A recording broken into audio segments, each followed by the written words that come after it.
여러분 안녕하십니까? 오늘도 이렇게 이 늙은 사람의 작은 목소리를 찾아와 주신 여러분께 먼저 깊은 감사의 인사를 올립니다. 제가 긴 세월을 살아오면서 참 많은 어머니들을 만나고 또 배웠습니다. 시장 골목에서 보따리를 머리에 이고 가시던 분, 자식 5을 키우느라 평생 손가락이 굵어지신 분, 며느리 3을 들이고도 새벽마다 김치를 담그시던 분, 그분들의 얼굴이 지금도 제 가슴 한구석에 사진처럼 또렷이 남아 있습니다. 그런데 여러분, 혹시 지금 이런 마음 가지고 계시지는 않습니까? 며느리에게 잘해주고 또 잘해주는데도 어딘가 마음 한쪽이 늘 허전하다는 마음, 분명히 정성을 다했는데 돌아오는 것은 차가운 침묵뿐이라는 마음, 그 마음 오늘 이 자리에서 한번 풀어보시겠습니까? 제가 오랜 세월 동안 그 어머니들을 가만히 지켜보면서 가슴이 시리게 아파오는 사실을 한 가지 깨달았습니다.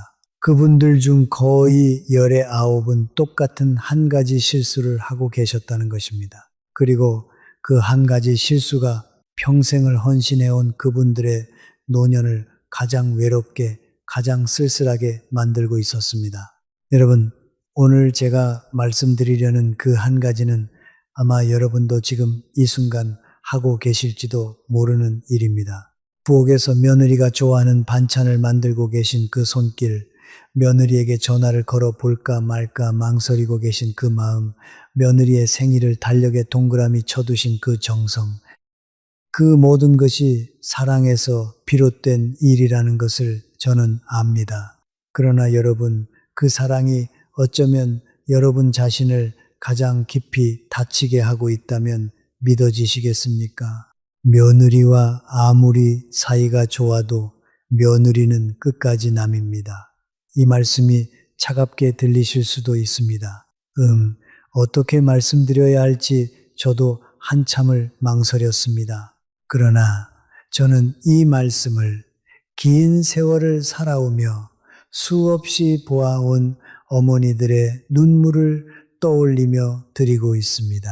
차가운 진실이 따뜻한 거짓보다 훨씬 더 여러분을 지켜준다는 것을 저는 살아오며 분명히 배웠기 때문입니다. 며느리가 남이라는 사실을 잊는 순간 여러분의 가슴에 작은 균열이 생기기 시작합니다. 그리고 그 균열은 세월이 갈수록 깊은 골이 되어 결국 여러분의 노년 전체를 흔들어 버리게 됩니다. 오늘 이 영상을 부디 끝까지 함께 해 주십시오. 오늘 이 1시간 남짓한 시간이 어쩌면 여러분의 남은 10년, 20년을 바꾸어 놓을지도 모릅니다. 오늘 저는 여러분께 모두 5가지 이야기를 차례로 들려드리려고 합니다. 첫째, 우리가 며느리에게 저지르는 그 한 가지 결정적인 실수가 무엇인지 말씀드리겠습니다. 둘째, 왜 며느리는 끝내 딸이 될 수 없는지 그 깊은 이치를 풀어드리겠습니다. 셋째, 그렇다면 며느리를 어떻게 대해야 하는지 3가지 분명한 원칙을 드리겠습니다. 넷째, 명절과 손주와 재산처럼 우리가 매번 부딪히는 현실의 문제들을 어떻게 넘어야 하는지 말씀드리겠습니다. 그리고 마지막 5째, 오늘 이야기의 진짜 알맹이, 바로 여러분 자신에게 효도하는 법을 말씀드리겠습니다. 이 5가지를 다 들으시고 나면 여러분의 가슴에 오래 얹혀있던 무거운 돌 하나가 스르르 내려가는 것을 느끼시게 될 것입니다. 자, 그럼 천천히 시작하겠습니다. 여러분, 더 이상 미루지 않고 첫 번째 이야기를 말씀드리겠습니다. 제가 평생 관찰해온 어머니들이 가장 많이 하시는 그 한 가지 일은 바로 며느리를 딸처럼 대하려고 애쓰는 것이었습니다. 딸 같은 며느리, 이 5글자를 가슴에 품고 살아오신 분이 얼마나 많으십니까? 결혼식 날 며느리의 손을 처음 잡으시며 마음속으로 다짐하셨을 겁니다. 내가 이 아이를 친딸처럼 아껴주리라. 내가 먼저 마음을 열면 언젠가는 이 아이도 나를 친정 어머니처럼 여겨주겠지. 그렇게 믿으셨을 겁니다. 그 마음에 무슨 잘못이 있겠습니까? 그 마음은 오히려 너무도 곱고 너무도 정성스러운 마음입니다. 저는 그 마음을 단 한 번도 나쁘다고 말씀드린 적이 없습니다. 그런데 여러분, 제가 오늘 분명히 말씀드립니다. 딸 같은 며느리는 이 세상에 없습니다. 비슷한 며느리는 있을 수 있습니다. 다정한 며느리도 있을 수 있고 살가운 며느리도 있을 수 있습니다. 가끔은 친딸보다 더 따뜻하게 굴어주는 며느리도 있습니다. 그러나 딸 그 자체와 똑같은 며느리는 이 세상 어디에도 존재하지 않습니다. 왜 그럴까요? 잠시 후에 그 이유를 아주 자세히 말씀드리겠습니다. 지금은 우선 이 사실만 가슴에 새겨 두십시오. 그런 며느리를 만들려고 애쓰시는 순간 여러분은 받지 못할 사랑을 구걸하게 되고 돌아오지 않을 마음을 기다리게 됩니다. 그리고 그 기다림이 길어질수록 여러분의 가슴에는 멍이 한 겹씩 또 한 겹씩 쌓여갑니다. 처음에는 작은 서운함이었다가 어느새 깊은 외로움이 되고 결국에는 평생을 헌신해 온 자신이 가엾어지는 마음까지 들게 됩니다.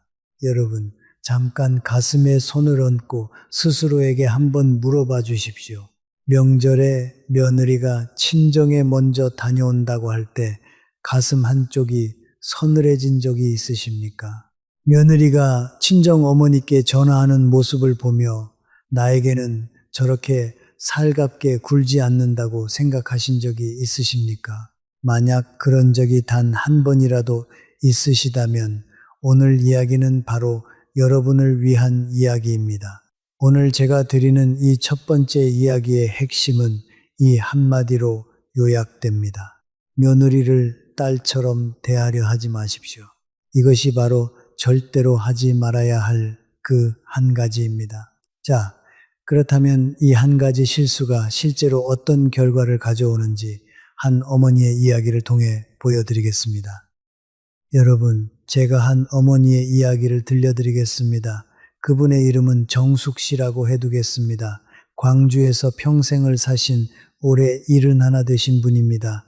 텃밭을 가꾸시는 것이 유일한 낙이셨던 손끝이 야무진 분이셨습니다.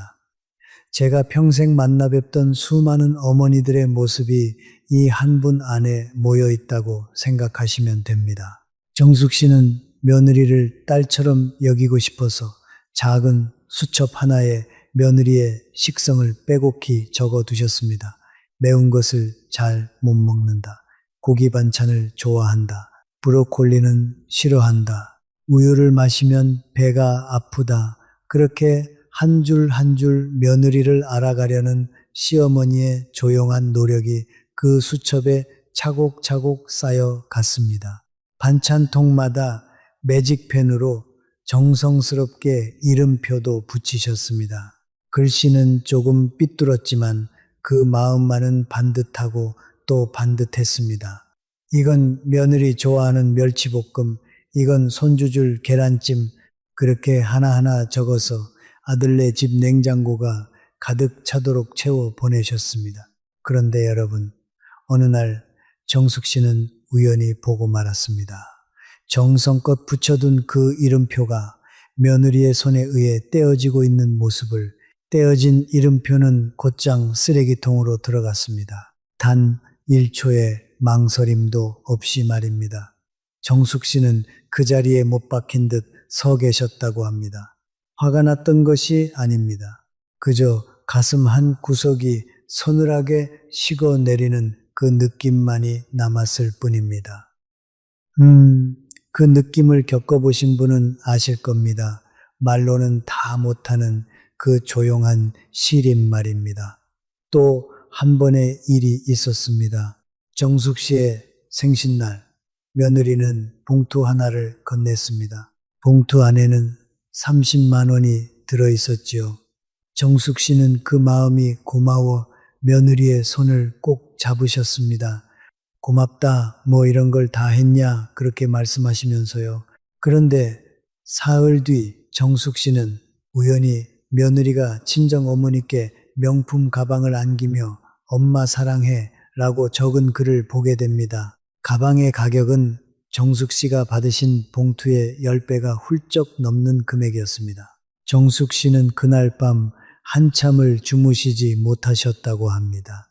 여러분, 정숙 씨가 정말로 아팠던 이유가 무엇이었는지 아십니까? 잠깐, 이 부분은 정말 중요하니 천천히 들어주십시오. 반찬통에 이름표를 며느리가 버려서가 아닙니다. 생신 봉투가 얇아서도 아닙니다. 며느리가 친정 어머니께 더 큰 선물을 드려서도 아닙니다. 정숙 씨를 정말로 아프게 한 것은 그날 밤 잠자리에 누워서야 비로소 마주하게 된 한 가지 깨달음이었습니다. 나는 며느리를 딸로 여겼는데 며느리에게 나는 그저 시어머니였구나. 내가 혼자서 딸의 자리를 만들어주고 내가 혼자서 그 자리에 며느리를 앉히려 했구나. 그러나 며느리는 단 한 번도 그 자리에 앉겠다고 약속한 적이 없었구나. 이 깨달음이 가슴을 짓누른 것입니다. 여러분, 이것이 바로 그 한 가지의 대가입니다. 내가 일방적으로 딸의 자리를 만들어주고 며느리가 그 자리에 앉아주지 않을 때 그 빈자리가 그대로 내 가슴에 상처가 되어버립니다. 받지 못할 사랑을 미리 주고 돌아오지 않을 마음을 미리 기대한 그 모든 일방적인 정성이 결국 여러분 자신을 다치게 하는 칼끝이 되어 돌아오는 것입니다. 여러분, 혹시 정숙 씨의 모습이 어딘가 낯설지 않게 느껴지신다면 그것은 여러분만의 이야기가 아니라는 뜻입니다. 이 땅의 거의 모든 어머니들이 한 번쯤 겪어보신 일입니다. 부끄러워하실 일이 결코 아닙니다. 제가 또 한 분의 이야기를 짧게 보태겠습니다. 이번에는 부산에 사시는 63 되신 순자 씨 이야기입니다. 평생 간호사로 일하시다 퇴직하신 아침마다 바닷가를 산책하시는 부지런한 분입니다. 순자 씨는 며느리가 첫 아이를 낳자 한 걸음에 달려가 산후조리를 다 맡아 하셨습니다. 미역국을 끓이고 기저귀를 갈고 밤잠을 설쳐가며 아기를 봐주셨습니다. 석 달을 그렇게 헌신하셨는데 어느 날 며느리가 친정어머니가 오시니 이제 그만 집에 가셔도 된다고 말했답니다. 순자 씨는 알겠다 하고 짐을 싸서 돌아오셨는데 버스 안에서 그만 눈물이 핑 돌더랍니다. 내가 석 달을 고생했는데 결국 마지막은 친정어머니 차지구나. 나는 일만 하고 빠지는 사람이구나. 그런 생각이 드셨던 겁니다. 여러분, 순자 씨도 정숙 씨도 못된 며느리를 만난 것이 아닙니다. 두 며느리 모두 평범하고 어쩌면 착한 며느리였을 겁니다. 문제는 며느리에게 있었던 것이 아니라 두 어머니가 며느리에게 딸의 마음을 기대했다는 데 있었습니다. 친딸이라면 산후조리를 끝까지 시어머니에게 맡겼을까요? 아니지요. 그 자리는 본래 친정 어머니의 자리였던 겁니다. 자, 그렇다면 여러분, 도대체 왜 며느리는 끝내 딸이 될 수 없는 것일까요? 단순히 마음의 문제일까요? 아니면 그 너머에 어떤 깊은 이치가 숨어 있는 것일까요?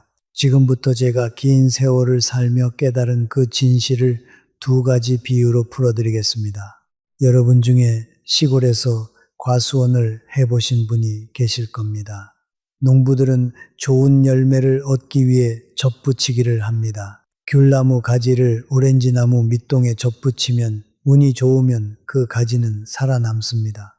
잘 자라면 가지의 잎도 무성해지고 꽃도 피고 열매도 맺힙니다. 보기에는 한 그루의 나무처럼 보입니다. 그러나 여러분, 그 가지에서 맺히는 열매는 원래 오렌지 나무 본 가지에서 나온 열매와는 절대로 똑같지 않습니다. 비슷한 듯 같은 나무에 매달려 있지만 본질이 다른 열매가 열리는 것입니다. 색이 조금 다르고 맛이 조금 다르고 크기가 조금 다릅니다. 그것은 그 가지의 잘못이 아닙니다. 본래 다른 나무에서 온 가지이기 때문입니다. 며느리는 바로 그 접붙인 가지와 같습니다. 우리 가족이라는 나무에 결혼이라는 방법으로 붙어 있지만 제 몸에서 난 가지는 아닙니다. 다른 흙에서 다른 햇볕을 받으며 다른 손길에 의해 자라온 가지입니다. 30년을 다른 집에서 다른 부모 밑에서 자란 사람입니다. 그 가지가 우리 나무에 잘 붙어주고 무사히 자라주고 작은 열매라도 맺어준다면 그것만으로도 우리는 감사해야 할 일입니다. 그런데 우리는 자꾸만 욕심을 냅니다. 내가 낳은 가지에서 나온 열매와 똑같은 열매를 그 접붙인 가지에서도 얻고 싶어 합니다. 그것은 사람의 이치를 모르는 마음입니다. 자연의 순리를 거스르는 마음입니다. 생각해 보십시오. 우리 며느리도 친정에서는 누군가의 귀한 딸입니다. 그 집의 본 가지입니다. 그 집의 어머니에게는 우리 며느리가 평생 품에 끼고 키운 살붙이입니다. 그러니 며느리의 마음이 친정으로 향하는 것은 가지가 제 본래의 뿌리를 기억하는 것과 같습니다. 그것을 어찌 탓할 수 있겠습니까? 여러분, 이 첫 번째 비유를 가슴에 새겨 두십시오. 며느리는 접붙인 가지입니다. 붙어 있어 주는 것만으로도 고마운 가지입니다. 본 가지와 똑같기를 바라는 순간 우리 마음에 병이 드는 것입니다. 자, 이제 두 번째 비유를 말씀드리겠습니다. 이 비유를 들으시면 여러분의 서운함 중 절반은 그 자리에서 사라질 것입니다. 진짜입니다. 제가 이 이치를 깨닫고 마음이 얼마나 가벼워졌는지 모릅니다. 여러분, 이 세상에는 두 가지 종류의 줄이 있습니다. 하나는 피로 이어진 줄이고 또 하나는 약속으로 이어진 줄입니다. 어머니와 자식 사이에는 태어나면서부터 보이지 않는 줄이 이어져 있습니다. 그 줄은 어머니가 산고를 겪으며 만든 줄이고 자식이 첫 울음을 터뜨리며 받은 줄입니다. 이 줄은 끊으려고 해도 끊어지지 않습니다. 자식이 멀리 떠나도 끊어지지 않고 자식이 화를 내고 등을 돌려도 끊어지지 않습니다. 피가 만든 줄이기 때문입니다. 그런데 여러분, 시어머니와 며느리 사이에는 이 피의 줄이 처음부터 없습니다. 그 사이에 있는 것은 결혼이라는 약속이 만들어 놓은 사회적인 인연일 뿐입니다. 자, 여기서 아주 중요한 차이가 생깁니다. 피로 이어진 줄은 자동으로 이어집니다. 양쪽이 가만히 있어도 그 줄은 계속 살아 있습니다. 10년을 안 만나도 말 한마디 안 해도 그 줄은 그대로입니다. 그러나 약속으로 이어진 줄은 양쪽이 모두 줄을 잡고 있어야만 유지가 됩니다. 한쪽이 줄을 놓아버리면 그 줄은 그 자리에서 끝이 나는 것입니다. 이것이 무슨 뜻이겠습니까? 며느리와의 관계는 우리가 가만히 있는다고 저절로 유지되는 관계가 아니라는 뜻입니다. 동시에 우리가 아무리 세게 잡아당긴다고 해서 상대가 놓아버리면 끊어지는 관계라는 뜻이기도 합니다. 그러니 너무 세게 잡지도 너무 놓아버리지도 말고 그저 가만히 한 손으로 쥐고 있는 것, 그것이 약속의 줄을 오래 지키는 법입니다. 며느리가 친정 어머니께 다정한 것은 자연스러운 일입니다. 며느리에게 친정 어머니는 피로 이어진 분이고 시어머니는 약속으로 이어진 분이기 때문입니다. 그것을 부러워하거나 서운해할 일이 아닙니다. 그것이 사람의 본성이고 자연의 순리이기 때문입니다. 여러분, 이 사실 하나만 받아들이셔도 여러분의 서운함 중 절반은 사라집니다. 며느리가 친정 어머니께 명품 가방을 사드린다고 해서 그것이 시어머니를 무시한 것이 아닙니다. 며느리가 친정에 자주 간다고 해서 그것이 시댁을 외면한 것이 아닙니다. 그저 피의 줄을 따라 자연스럽게 흘러가는 마음일 뿐입니다. 저는 이 이치를 깨닫고 나서 마음이 한결 가벼워졌습니다. 그것은 며느리를 사랑하지 않게 되었기 때문이 아닙니다. 오히려 며느리를 진짜로 사랑하기 시작했기 때문입니다.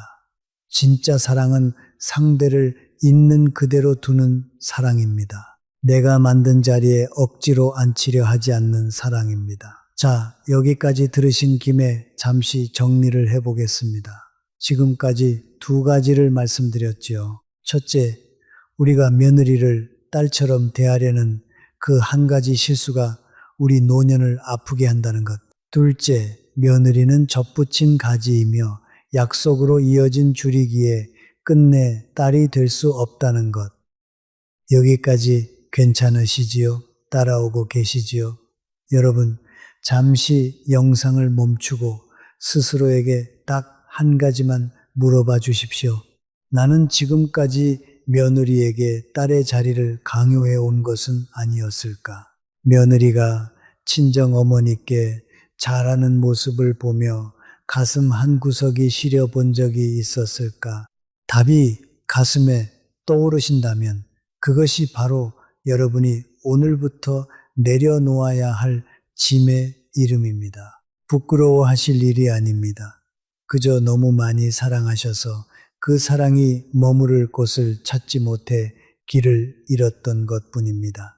그래서 여러분, 그렇다면 우리는 며느리를 도대체 어떻게 대해야 할까요? 이제 막연한 이야기는 그만하고 아주 구체적인 방법을 말씀드리겠습니다. 제가 오랜 세월 끝에 정리한 세 가지 원칙입니다.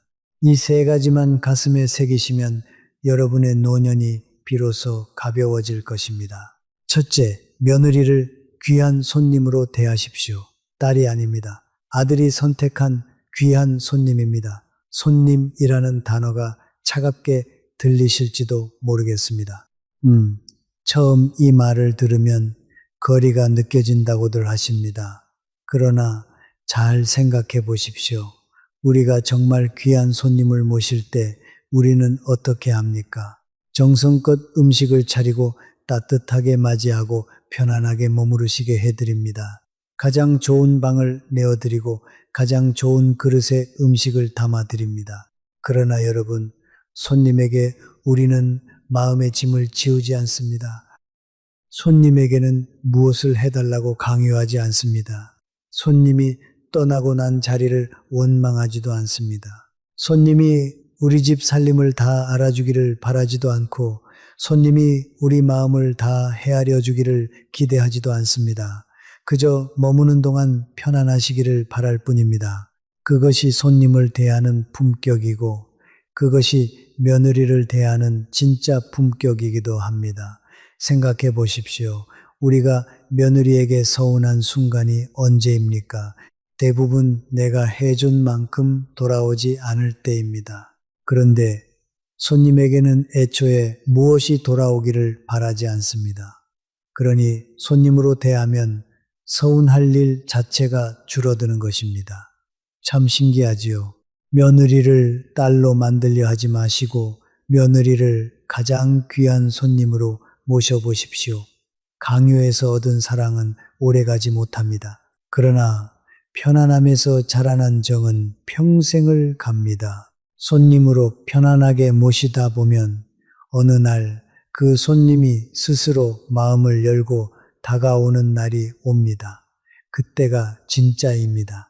억지로 만든 딸이 아니라 스스로 다가온 정이기 때문입니다. 제가 아는 한 어머니는 이 원칙을 깨닫고 나서 며느리가 집에 오면 꼭 현관까지 나가 맞이하고 갈 때도 현관까지 나가 배웅하셨다고 합니다. 손님 모시듯이 말입니다. 그랬더니 며느리가 어느 날 이렇게 말했답니다. 어머니, 저는 시댁에 오는 게 친정만큼 편해요. 여러분, 딸처럼 대하려고 안달했을 때는 못 듣던 말을 손님으로 편안하게 모시니 비로소 듣게 된 것입니다. 자, 두 번째 원칙입니다. 이것은 조금 어려울 수 있습니다. 그러나 가장 효과가 큰 원칙이니 잘 들어주십시오. 먼저 다가가지 마십시오. 전화도, 방문도, 반찬도, 안부도 먼저 들이밀지 마십시오. 그리움이 일어나도 잠시 참아 보십시오. 여러분, 거리가 있어야 그리움이 살아납니다. 너무 가까우면 그리움은 사라지고 부담만 남습니다. 너무 자주 다가가면 며느리의 가슴에는 고마움이 아니라 무거움이 쌓이게 됩니다. 그것은 며느리가 못된 사람이어서가 아닙니다. 사람의 마음이 원래 그렇게 생긴 것입니다. 생각해 보십시오. 매일 오는 전화는 반갑지 않습니다. 그러나 한 달 만에 오는 전화는 반갑습니다. 늘 옆에 있는 사람은 귀한 줄 모릅니다. 그러나 가끔 보는 사람은 더 귀하게 느껴집니다. 이것이 사람 마음의 이치입니다. 우리가 젊었을 때를 떠올려 보십시오. 친정 어머니가 매일 전화하시면 어땠습니까? 사랑인 줄 알면서도 어딘가 숨이 막히지 않으셨습니까? 먼저 손을 내밀 때, 그때 따뜻하게 그 손을 잡아주십시오. 그것이 가장 아름다운 거리입니다. 먼저 다가가지 않는 것이 정이 없는 것이 아닙니다. 그것은 오히려 가장 깊은 배려입니다. 솔직히 말씀드리면 저도 한때는 자식들에게 자주 전화를 했습니다. 밥은 먹었냐? 어디 아픈 데는 없냐? 날이 추운데 옷은 따뜻하게 입었냐? 사랑이었지요. 그러다 어느 날 문득 깨달았습니다. 내 안부 전화가 자식들에게는 부담이 되고 있다는 사실을. 전화를 받는 자식의 목소리에서 반가움보다 피곤함이 먼저 느껴지던 그날을 저는 잊지 못합니다. 그날 이후로 저는 먼저 전화하는 일을 줄였습니다. 처음에는 견디기 힘들었습니다. 손이 자꾸 전화기로 갔습니다. 그러나 꾹 참았습니다. 그랬더니 신기하게도 자식들이 먼저 전화를 걸어오기 시작했습니다. 아버지 잘 지내세요? 별일 없으세요? 거리를 두는 것이 멀어지는 것이 아니라 오히려 그리움이 다시 살아나는 일이라는 것을 그때 비로소 알게 된 것입니다. 여러분, 며느리도 똑같습니다. 어쩌면 자식보다 더 그렇습니다. 며느리에게는 시어머니의 잦은 연락이 더 큰 부담으로 다가옵니다. 그러니 먼저 다가가고 싶은 그 마음을 하루만 참아 보십시오. 그 하루가 쌓이면 며느리가 먼저 다가오는 날이 옵니다. 자, 그리고 가장 중요한 세 번째 원칙입니다. 이것 하나만 제대로 해내셔도 오늘 이 영상을 보신 보람이 있습니다. 기대를 내려놓으십시오. 며느리가 무엇을 해 주리라는 기대. 그것이 바로 모든 서운함의 시작입니다. 잘 생각해 보십시오. 서운함은 어디에서 옵니까? 기대한 것이 돌아오지 않을 때 옵니다. 기대가 없으면 서운함도 없습니다. 이것은 아주 단순하지만 평생을 살아도 깨닫기 어려운 진실입니다. 생신 선물에 대한 기대, 명절 인사에 대한 기대, 안부 전화에 대한 기대, 따뜻한 말 한마디에 대한 기대, 이 모든 기대를 가만히 내려놓아 보십시오. 기대가 없으면 작은 친절 하나에도 진심으로 감사할 수 있습니다. 며느리가 사과 하나를 건네도, 며느리가 짧은 안부 한마디를 건네도 그것이 큰 기쁨이 됩니다. 반대로 기대가 크면 산더미 같은 정성에도 부족함만 보이게 됩니다. 똑같은 사과 한 알인데 기대가 없으면 감동이 되고 기대가 크면 서운함이 되는 것입니다. 여러분, 기대를 내려놓는다는 것은 사랑을 포기하는 것이 아닙니다. 오히려 사랑을 완성하는 일입니다. 돌아오는 마음을 기다리지 않고 그저 베푸는 마음, 그것이 진짜 어른의 사랑입니다. 어린아이의 사랑은 받기를 바라는 사랑이고 어른의 사랑은 주고도 바라지 않는 사랑입니다. 우리는 이제 그 어른의 사랑을 할 나이가 되었습니다. 자, 그럼 이 세 가지를 다시 한번 정리해 드리겠습니다. 첫째, 귀한 손님처럼 대하라. 둘째, 먼저 다가가지 마라. 셋째, 기대를 내려놓아라. 이 세 가지가 그 한 가지를 대신할 진짜 지혜입니다. 어렵지 않지요. 외우기도 쉽습니다. 손님, 거리, 기대, 이 세 단어만 기억하셔도 됩니다. 여러분, 여기까지는 마음의 이치였습니다. 그런데 마음을 다잡아도 실제 생활에서 부딪히는 일들 앞에서는 또 흔들리기 마련입니다. 그래서 이제부터는 우리가 매번 부딪히는 현실의 문제들을 하나하나 짚어드리겠습니다. 명절은 어떻게 넘어야 하는지, 손주는 어떻게 봐줘야 하는지, 제사는 어떻게 해야 하는지, 그리고 말은 어떻게 해야 하는지 이것만 알아두셔도 앞으로 마음 다칠 일이 훨씬 줄어들 것입니다. 먼저 명절 이야기입니다. 명절만 다가오면 가슴이 무거워지는 분들이 많으실 겁니다. 며느리가 친정에 먼저 가겠다고 할 때, 차례를 지내고 나면 서둘러 떠나려 할 때, 우리 마음이 어떻습니까? 솔직히 서운하지요. 평생 명절이면 시댁이 먼저였던 우리 세대에게는 그 모습이 더 낯설고 더 시린 법입니다. 그러나 여러분, 한번 거꾸로 생각해 보십시오. 우리가 젊은 며느리였을 때 우리도 친정이 그립지 않았습니까? 명절에 친정 한 번 못 가고 시댁 부엌에서 하루 종일 전을 부치며 친정 어머니 얼굴이 떠올라 몰래 눈물을 훔치지 않으셨습니까? 그때 우리가 그렇게 서러웠다면 지금 우리 며느리도 똑같이 서러울 것입니다. 세상이 바뀌었습니다. 이제는 친정과 시댁을 똑같이 오가는 것이 당연한 시대가 되었습니다. 이것을 거스르려 하면 우리만 외로워집니다. 그러니 명절에 며느리가 친정 이야기를 꺼내거든 먼저 이렇게 말씀해 보십시오. 친정에도 다녀와야지 어머니가 기다리실 텐데. 이 한마디가 며느리의 가슴에 평생 남습니다. 그리고 그 한마디가 결국 며느리를 시댁으로 더 자주 돌아오게 만듭니다. 명절 음식도 마찬가지입니다.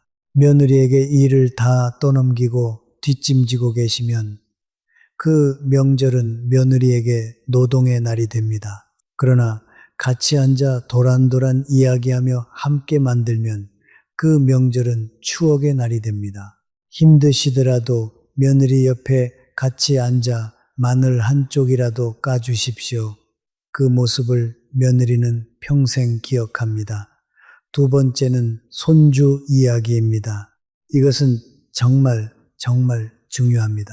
꼭 기억해 주십시오. 손주는 며느리의 자식이지 내 자식이 아닙니다.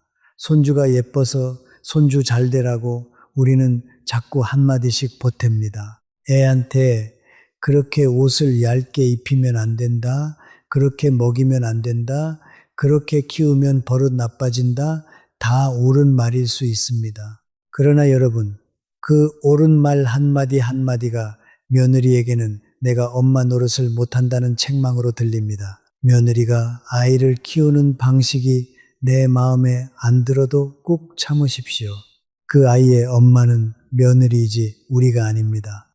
우리가 옛날에 자식을 키울 때 시어머니가 자꾸 간섭하면 얼마나 힘들었습니까? 똑같습니다. 손주 교육에 관한 한 우리는 한 발짝 물러서 있어야 합니다. 손주를 봐주실 때도 그렇습니다. 봐주시되 생색 내지 마십시오. 내가 너희 애를 봐주느라 이 고생을 한다. 이런 말은 한번 입 밖에 내는 순간 그동안의 모든 고생이 물거품이 됩니다. 봐주실 거면 즐겁게, 안 봐주실 거면 처음부터 솔직하게, 억지로 봐주면서 속으로 원망을 쌓는 것이 가장 나쁩니다. 그것은 손주에게도 며느리에게도 그리고 무엇보다 여러분 자신에게도 독이 됩니다. 세 번째는 돈과 재산 이야기입니다. 여러분, 이 부분에서 마음 상하는 집이 정말 많습니다. 잘 들어주십시오. 재산은 살아계실 때 미리 다 나눠주지 마십시오. 자식이 효도할 때 미리 다 주면 그 효도가 거기서 끝나는 경우를 저는 너무 많이 보았습니다. 안타깝지만 그것이 현실입니다. 가진 것을 끝까지 쥐고 계시라는 뜻이 아닙니다. 다만 내 노후를 지킬 만큼은 반드시 내 손에 남겨두시라는 뜻입니다. 며느리에게 경제적으로 의존하게 되는 순간 관계의 무게중심이 완전히 기울어집니다. 내 밥값, 내 약값, 내 용돈은 내가 가지고 있어야 며느리 앞에서도 당당할 수 있습니다. 자식에게 손 벌리지 않는 부모가 가장 존경받는 부모입니다. 절약하며 모아두신 그 돈이 노년의 가장 든든한 방패입니다. 그리고 네 번째 말입니다. 여러분, 입에서 나온 말은 주워 담을 수 없습니다. 며느리에게 하는 말 중에 절대 하지 말아야 할 말이 몇 가지 있습니다. 첫째, 비교하는 말. 옆집 며느리는 어떻다더라. 누구네 며느리는 어떻다더라. 이 말은 비수가 됩니다. 둘째, 친정을 깎아내리는 말. 며느리의 친정은 며느리의 뿌리입니다. 친정을 욕하는 것은 며느리 자신을 욕하는 것과 같습니다. 셋째, 옛날 타령. 내가 너만 할 때는 이렇게 안 했다. 요즘 사람들은 편하게 산다. 이런 말은 세대를 갈라놓을 뿐입니다. 그럼 무슨 말을 해야 할까요? 칭찬과 감사, 이 두 가지면 충분합니다. 고맙다, 애썼다, 내 덕분이다. 이 짧은 말들이 약속의 줄을 단단하게 묶어줍니다. 그리고 하나 더, 며느리를 칭찬할 때는 꼭 아들 앞에서, 아들을 칭찬할 때는 꼭 며느리 앞에서 하십시오. 그러면 그 칭찬이 두 배로 따뜻하게 전해집니다. 자, 여기서 잠깐 또 한 분의 이야기를 들려드리겠습니다. 대전에 사시는 74 되신 현숙 씨 이야기입니다. 혼자 사시는 분인데 며느리와 사이가 영 좋지 않으셨습니다. 무슨 말만 하면 부딪히고 명절만 지나면 며칠을 알아누우셨다고 합니다. 그런데 현숙 씨가 어느 날부터 딱 한 가지를 바꾸셨습니다. 며느리에게 무슨 말을 하고 싶을 때마다 그 말을 입 밖에 내기 전에 속으로 3번을 세셨다고 합니다. 하나, 둘, 셋.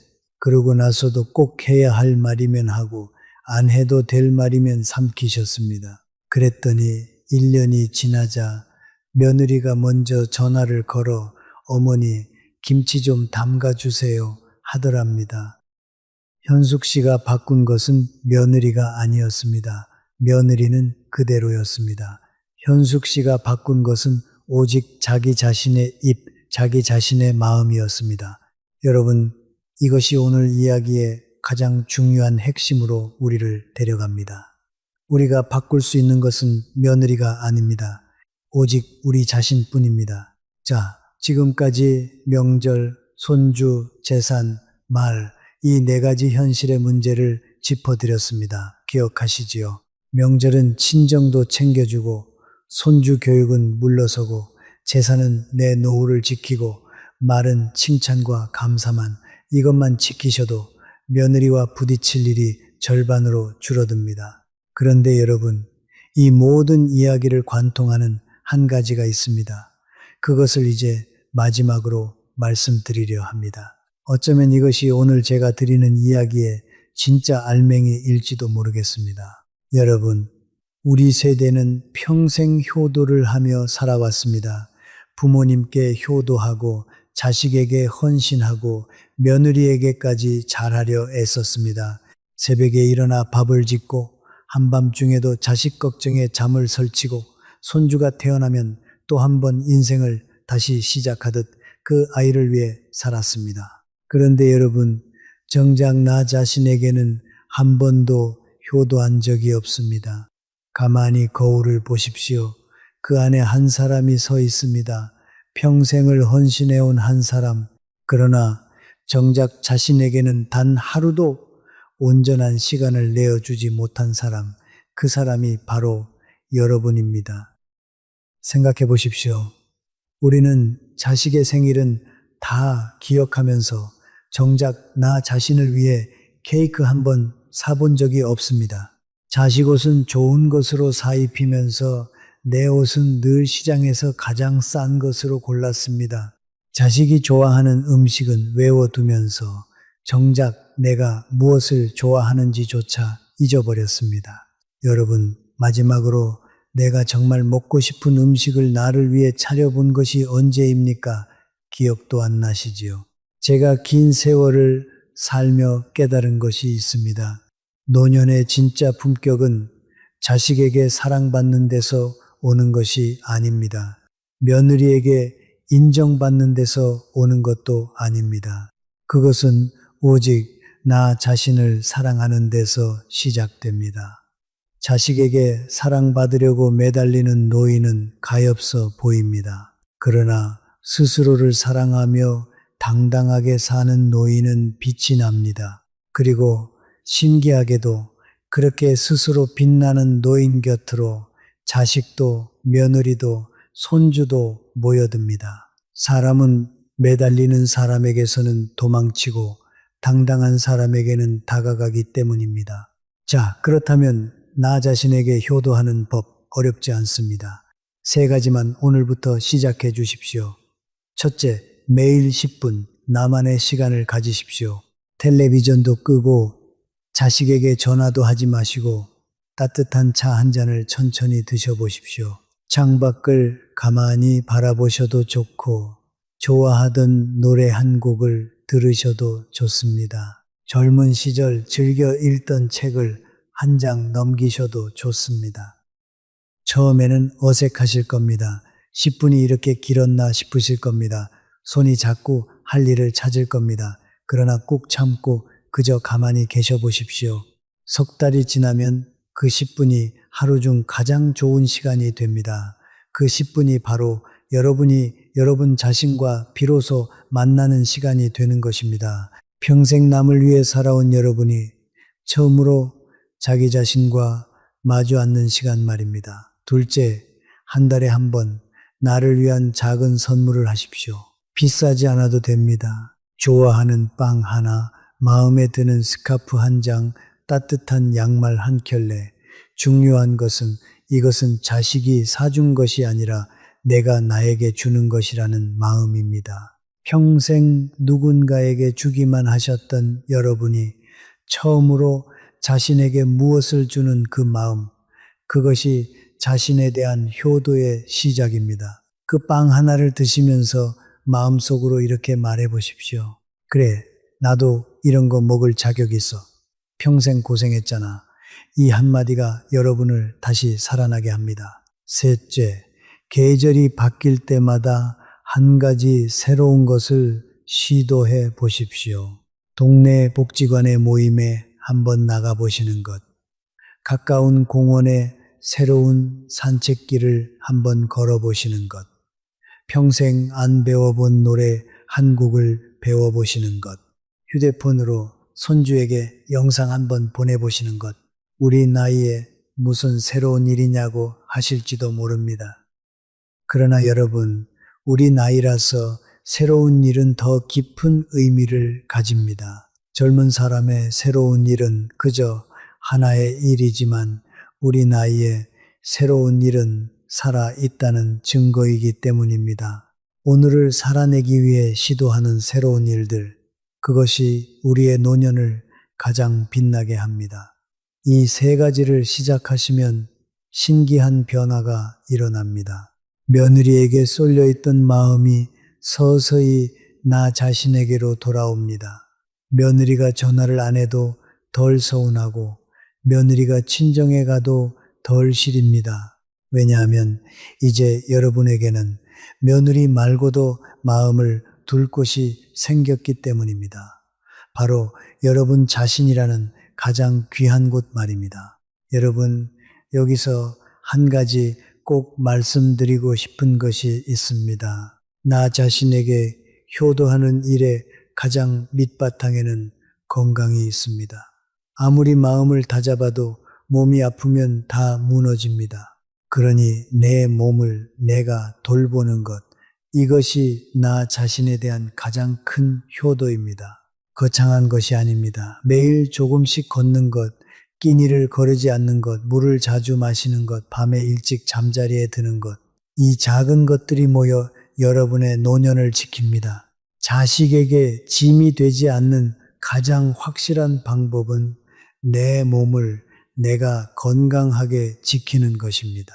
그리고 그 건강한 몸으로 당당하게 외출하고 당당하게 웃을 때 며느리도 그런 시어머니를 더 존경하게 됩니다.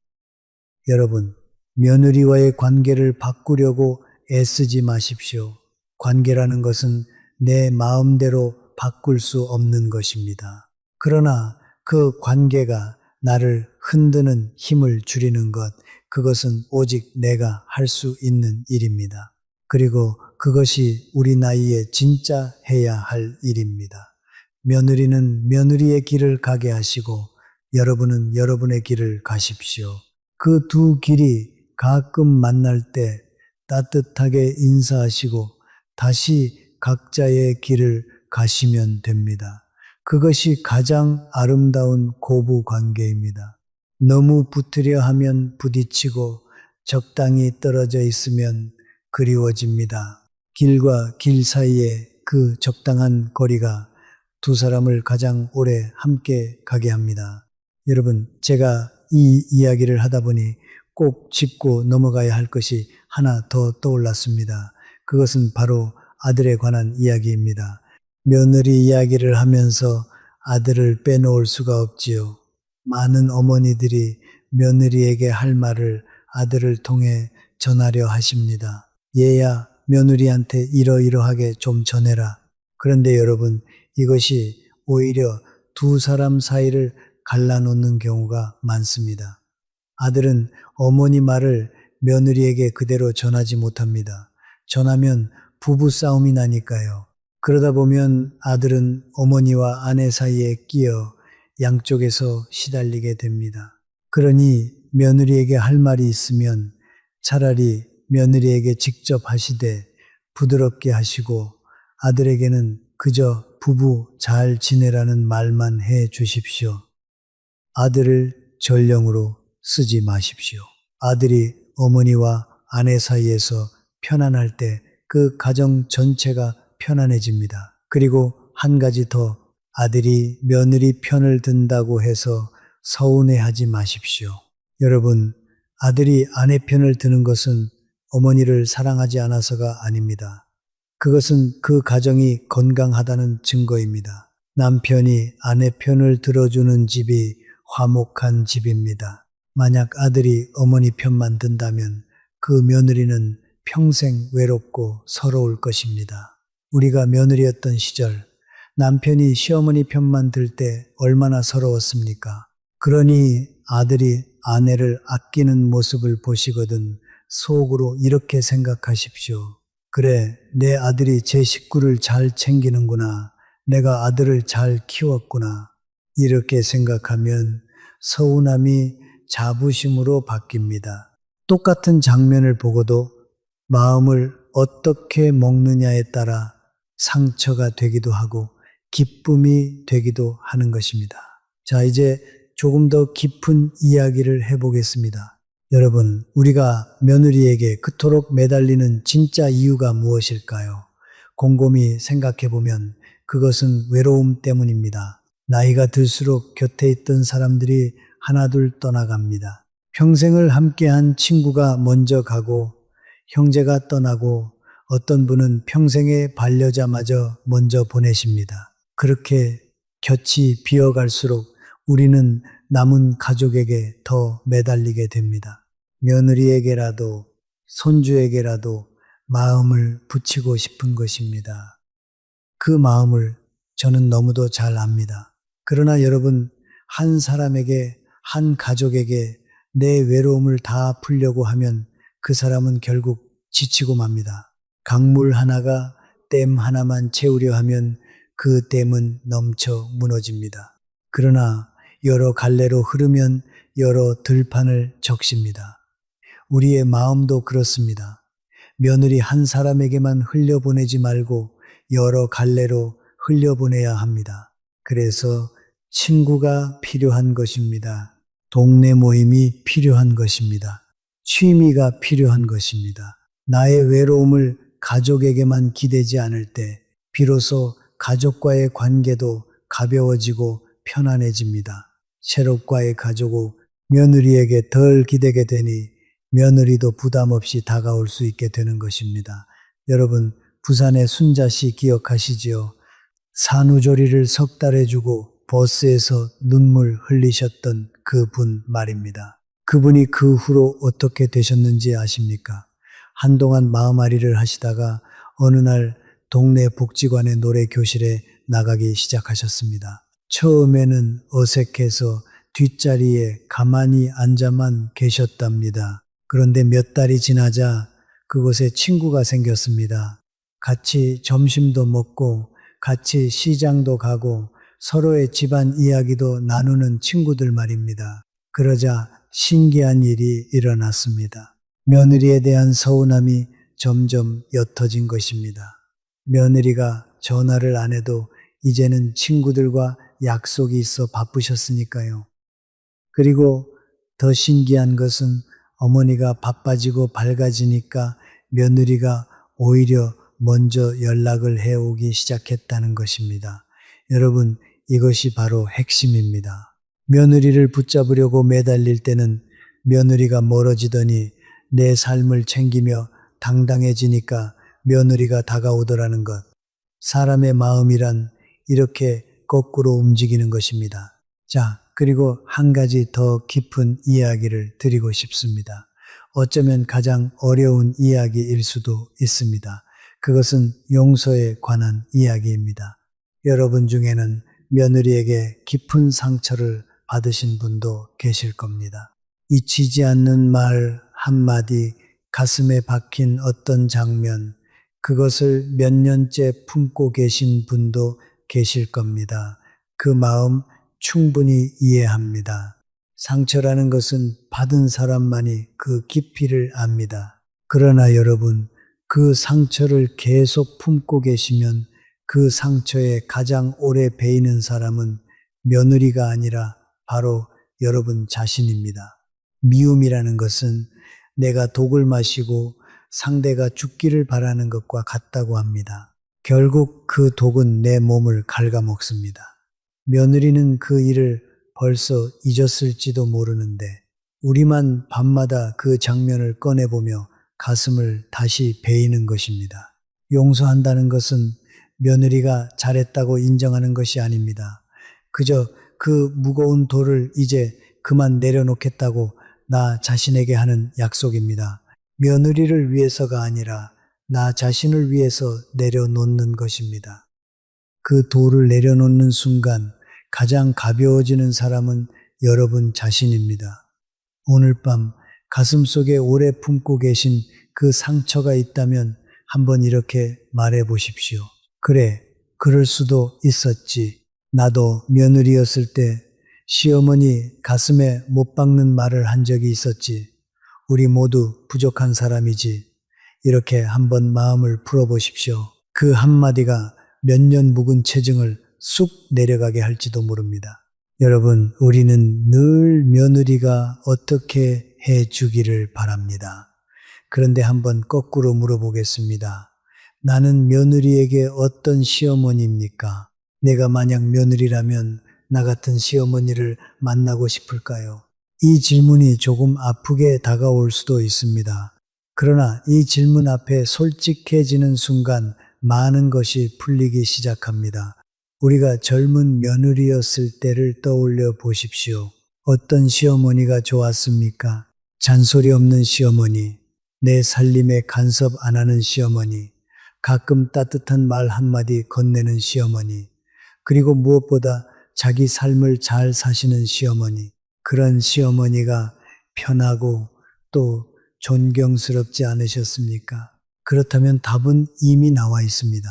내가 며느리에게 바라는 그런 며느리가 되려 하기 전에 내가 먼저 며느리가 바라는 그런 시어머니가 되면 됩니다. 우리가 먼저 좋은 시어머니가 되면 며느리도 신압으로 좋은 며느리가 되어 갑니다.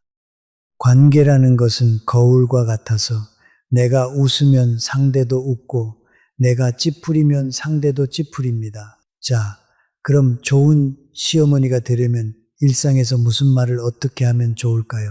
제가 몇 가지 아주 구체적인 말을 알려드리겠습니다.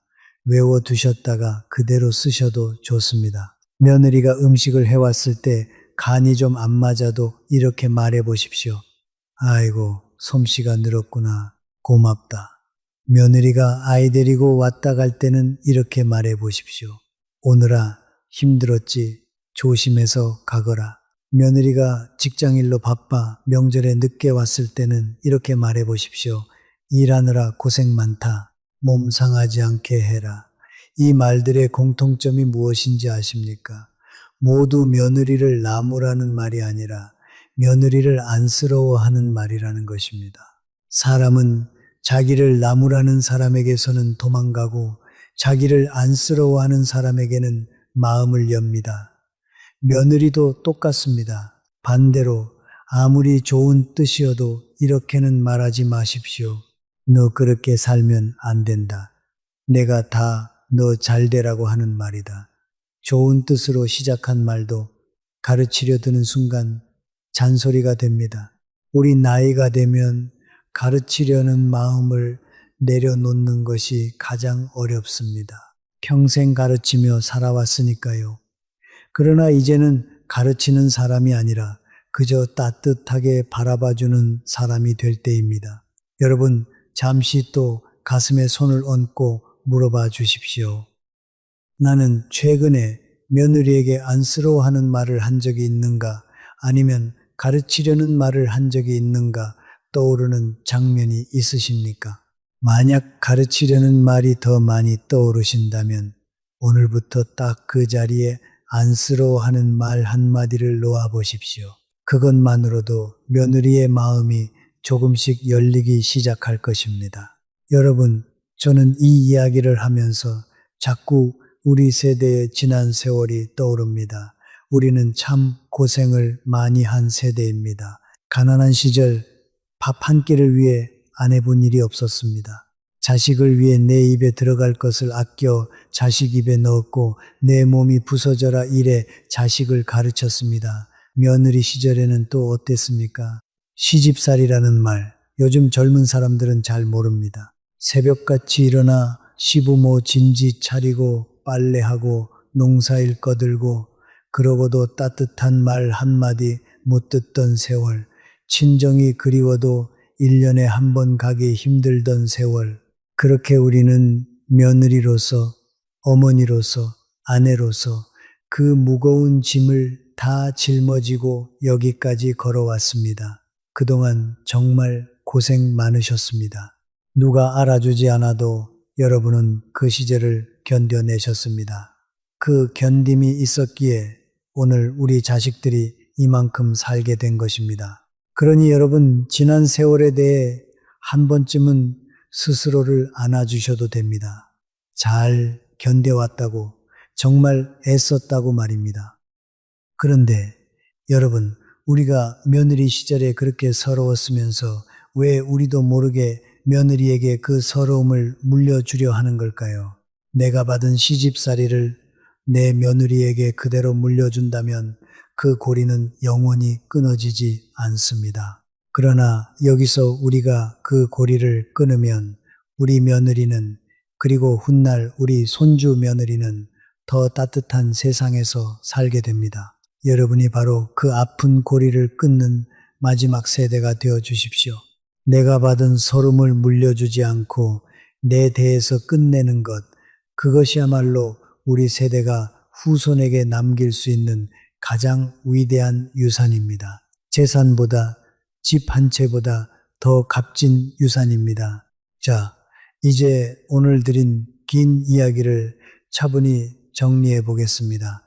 너무 많은 이야기를 드려서 머릿속이 복잡하실 수도 있습니다. 그러니 핵심만 다시 짚어드리겠습니다. 이것만 기억하셔도 충분합니다. 오늘 제가 드린 이야기를 처음부터 다시 짚어보겠습니다. 첫째, 우리가 며느리에게 저지르는 가장 큰 실수는 며느리를 딸처럼 대하려 애쓰는 것이었습니다. 딸 같은 며느리는 이 세상에 없습니다. 그런 며느리를 만들려 할수록 우리 가슴에는 멍이 쌓입니다. 둘째, 며느리는 접붙인 가지와 같고 약속으로 이어진 줄과 같습니다. 본 가지와 똑같기를 바라지 마시고 줄을 너무 세게도 너무 약하게도 잡지 마십시오. 며느리가 친정으로 향하는 마음은 자연의 순리일 뿐입니다. 셋째, 며느리를 대하는 세 가지 원칙. 귀한 손님처럼 대하라. 먼저 다가가지 마라. 기대를 내려놓아라. 손님, 거리, 기대. 이 세 단어를 기억하십시오. 넷째, 현실의 문제들. 명절에는 친정도 챙겨주고, 손주 교육에는 한 발 물러서고, 제사는 내 노후를 지키고, 말은 칭찬과 감사만 하십시오. 그리고 아들을 전령으로 쓰지 마시고, 아들이 아내를 아끼는 모습을 자부심으로 여기십시오. 그리고 마지막 다섯째, 가장 중요한 이야기. 며느리와의 관계를 바꾸려 하지 말고 나 자신을 돌보십시오. 매일 10분 나만의 시간, 한 달에 한 번 나를 위한 선물, 계절마다 한 가지 새로운 일, 그리고 내 몸을 내가 건강하게 지키는 것, 이것이 나 자신에게 하는 진짜 효도입니다. 여러분, 이 모든 것을 한 문장으로 줄이면 이렇습니다. 아무리 사이가 좋아도 며느리는 남입니다. 그리고 그 사실을 받아들이는 순간 여러분의 노년은 비로소 평화로워집니다. 이상하게 들리실지도 모릅니다. 남이라고 인정하는 것이 어떻게 평화를 줄까요? 그러나 여러분, 남이라고 인정하면 기대가 사라지고, 기대가 사라지면 서운함이 사라지고, 서운함이 사라지면 그 자리에 비로소 진짜 정이 자라납니다. 가족이라는 무거운 이름을 내려놓을 때 오히려 더 가벼운 사랑이 시작되는 것입니다. 여러분, 며느리를 잃은 것이 아닙니다. 처음부터 내 것이 아니었을 뿐입니다. 그러나 한 가지 잊지 말아 주십시오. 며느리는 내 것이 아니었지만 여러분 자신은 언제나 여러분의 것이었습니다. 평생을 자식을 위해, 가족을 위해, 다른 사람을 위해 사셨지만 그 모든 시간 동안에도 여러분 자신은 잠시도 여러분 곁을 떠난 적이 없습니다. 가장 가까이서 가장 오래, 가장 끝까지 여러분과 함께해 온 사람은 바로 여러분 자신이었습니다. 자식도 언젠가는 제 갈 길을 갑니다. 며느리는 더 말할 것도 없습니다. 평생의 동반자도 언젠가는 먼저 떠날 수 있습니다. 그러나 여러분 자신만은 마지막 그 순간까지 여러분과 함께 있습니다. 그러니 그 가장 충실한 동반자를 이제는 좀 아껴주셔야 하지 않겠습니까? 그동안 며느리에게 쏟았던 그 정성의 절반만 이제는 여러분 자신에게 돌려주십시오.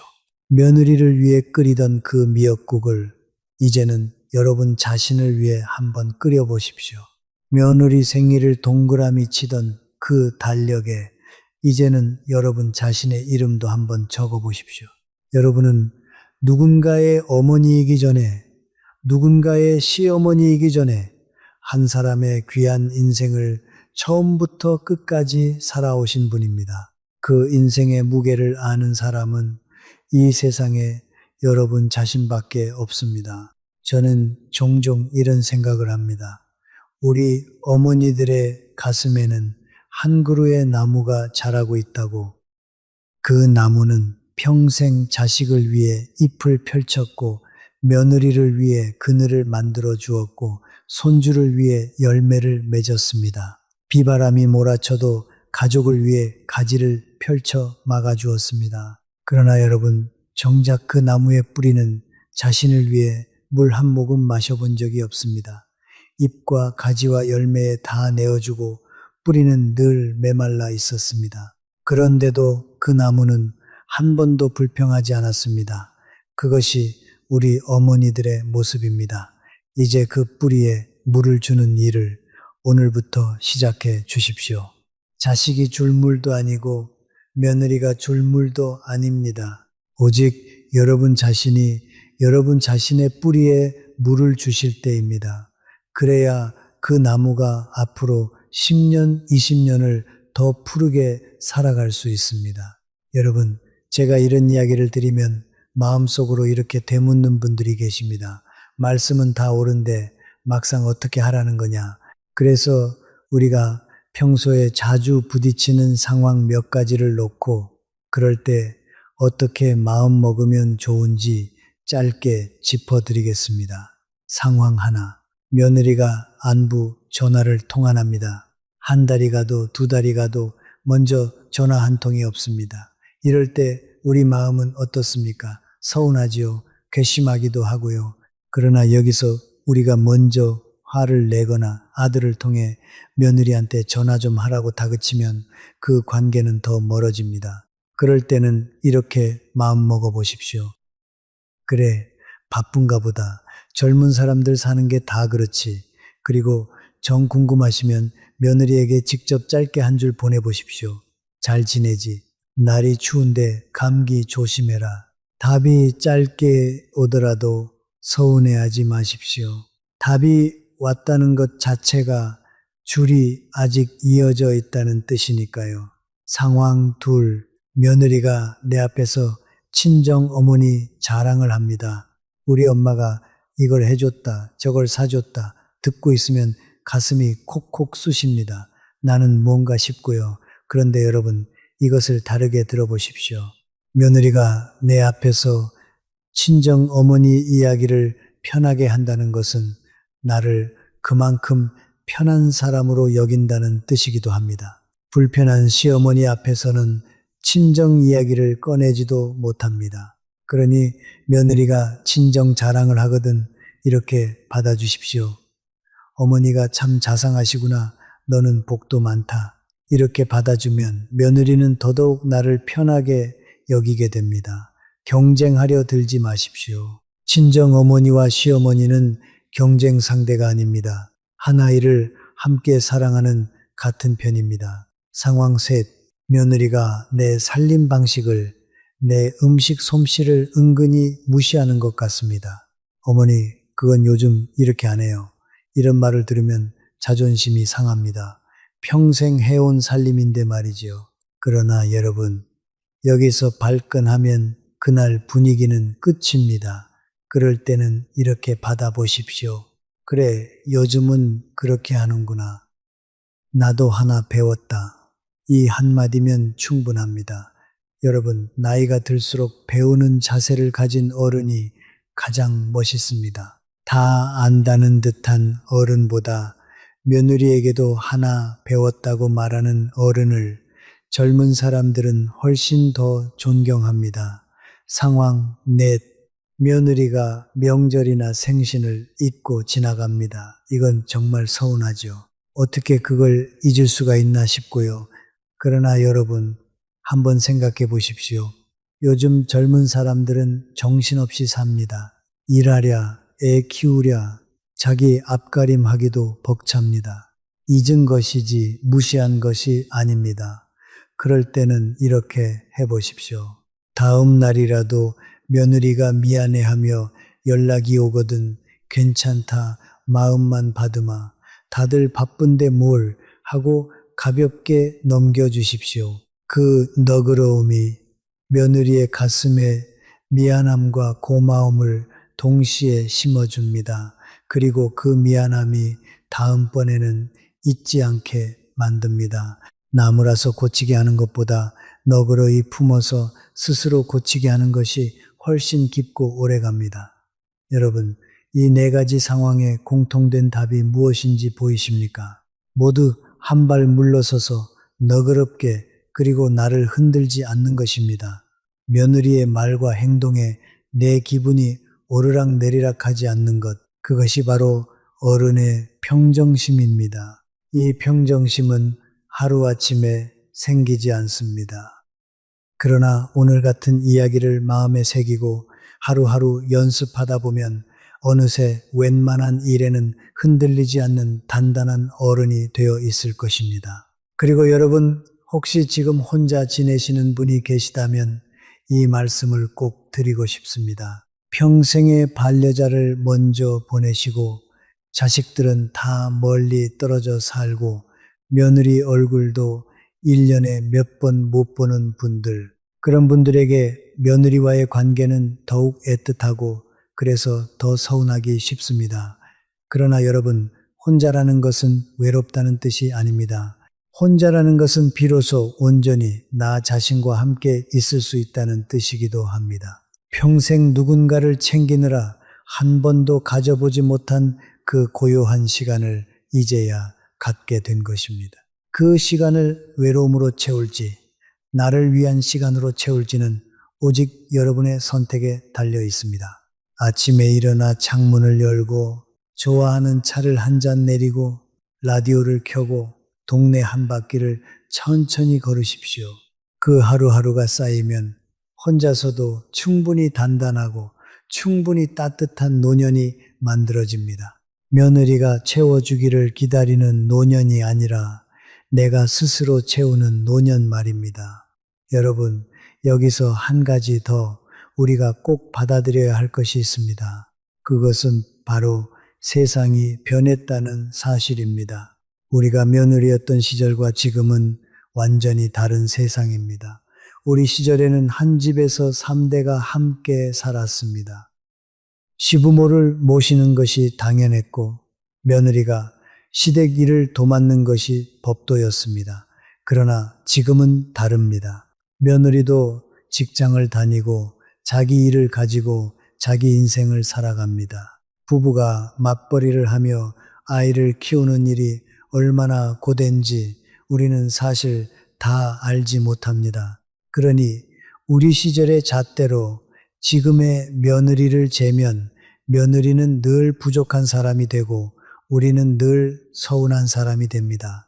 잣대 자체가 안 맞는 것입니다.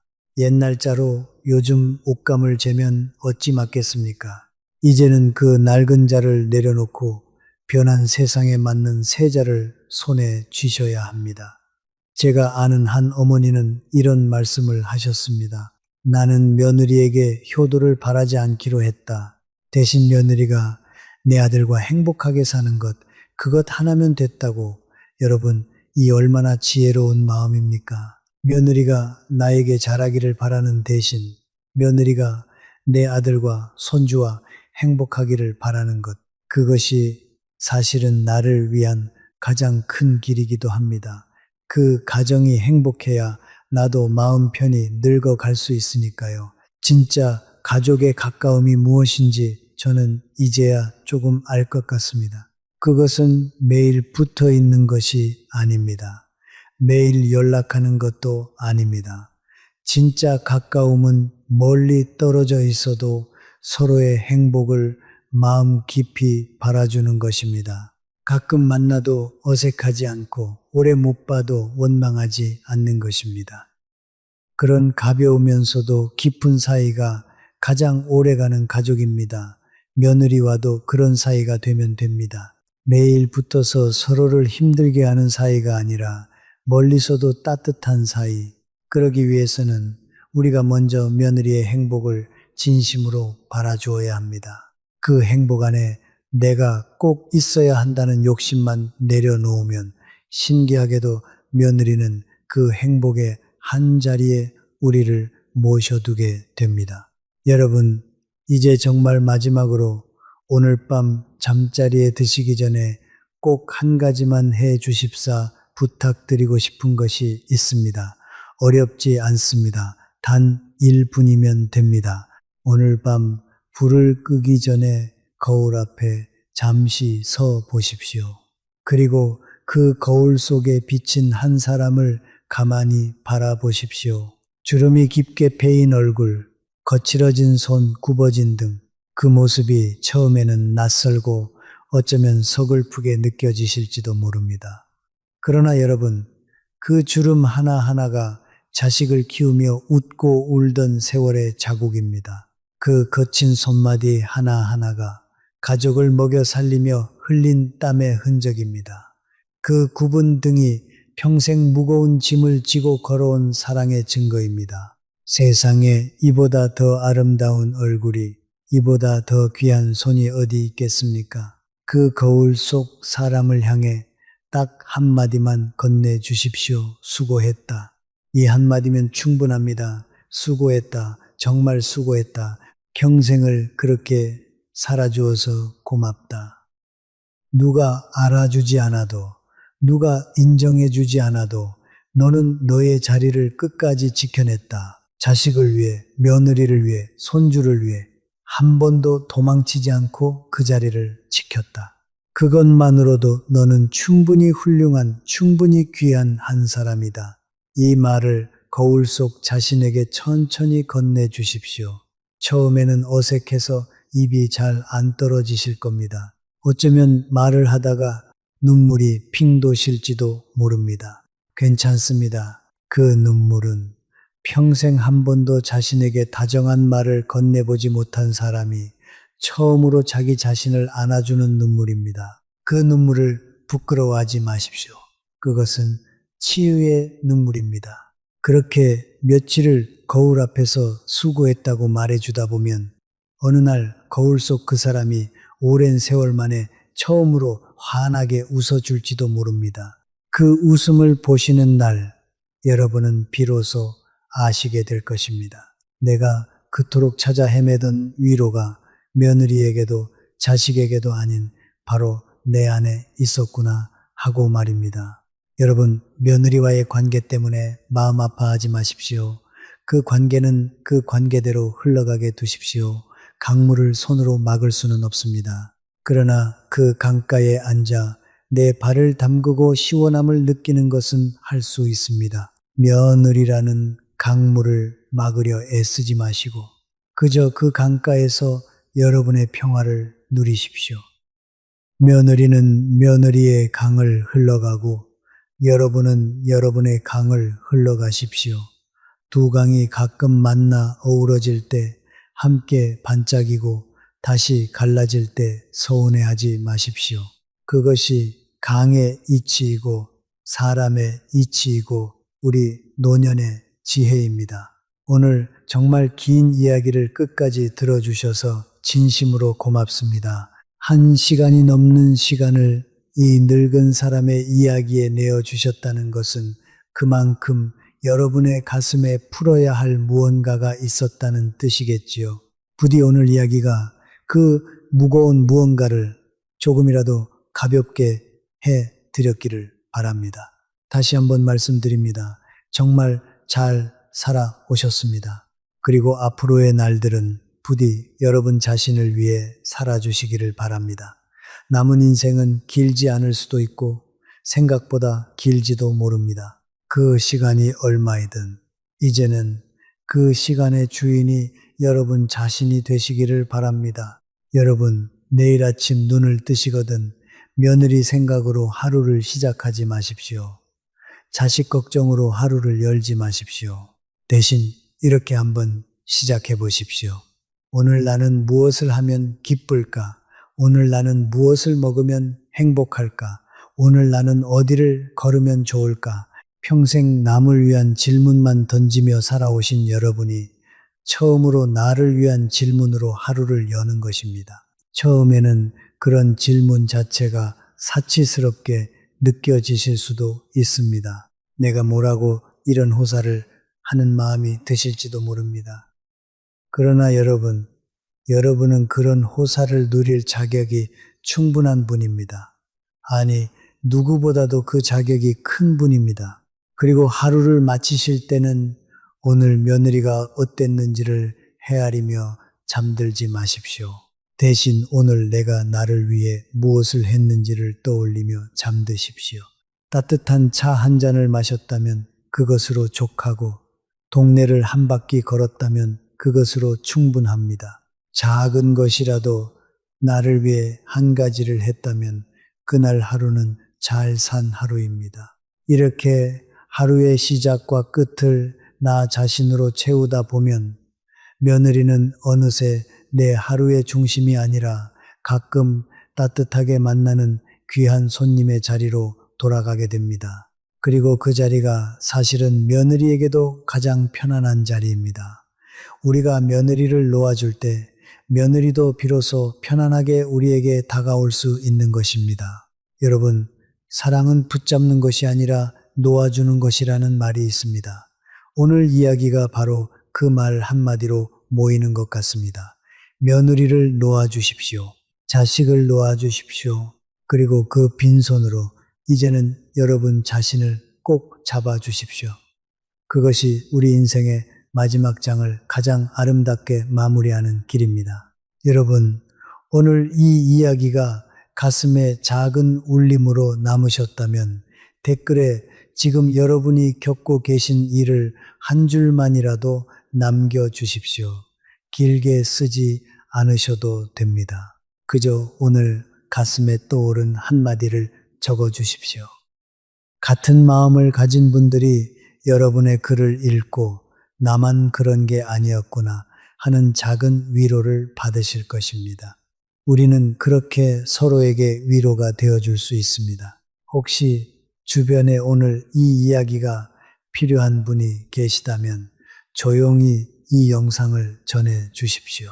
영상 하나를 보내주시는 것만으로도 그분에게는 누군가 나를 생각해 주고 있구나 하는 따뜻한 신호가 될 것입니다. 그리고 여러분, 앞으로도 이 늙은 사람이 드리는 작은 이야기들을 함께 나누고 싶으시다면 채널 구독을 한번 눌러주시기를 부탁드립니다. 구독이라는 것이 거창한 약속처럼 느껴지실 수도 있지만 그것은 그저 우리가 다시 만날 자리를 미리 마련해 두는 일과 같습니다.